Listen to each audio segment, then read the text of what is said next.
réforme du candidat d'En Marche sur certains aspects. La fin du paritarisme dans la gestion de l'assurance chômage et dans la formation professionnelle est une bonne chose, tout comme la fin des régimes spéciaux de retraite. Néanmoins, il existe dans ce programme des zones d'ombre, notamment sur les économies annoncées qui sont loin d'être à la hauteur des nouvelles dépenses engagées.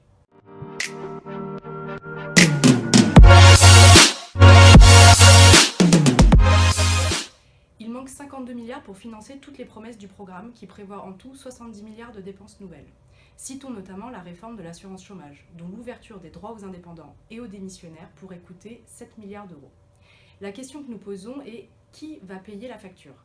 L'assurance chômage dans le programme d'Emmanuel Macron devrait être financée par une hausse de la CSG d'1,7 point, ce qui signifie que ce ne sont plus les salariés uniquement qui vont payer, mais également les retraités, les fonctionnaires, les inactifs et les indépendants. Pour les salariés du privé, Emmanuel Macron propose une augmentation du pouvoir d'achat grâce à une baisse des cotisations salariales chômage et santé qui coûte 19 milliards d'euros et compense intégralement les recettes de la hausse de la CSG. Ce dispositif ne peut s'appliquer aux fonctionnaires et indépendants, sauf que dans le même temps, Emmanuel Macron leur promet également une hausse du pouvoir d'achat, équivalente, dont la mise en œuvre pourrait coûter près de 12 milliards d'euros.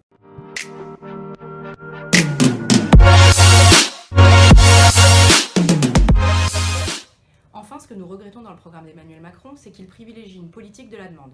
Seuls 8,5 milliards sont prévus pour améliorer la compétitivité des entreprises, quand 40 milliards seront redonnés, si elles sont financées, aux ménages. Or, du point de vue de la Fondation Concorde, c'est tout l'inverse qu'il faut faire pour redresser notre pays. La France ne pourra renouer avec la croissance que si elle favorise des entreprises exposées à la concurrence internationale et si elle se remet à produire et à exporter davantage.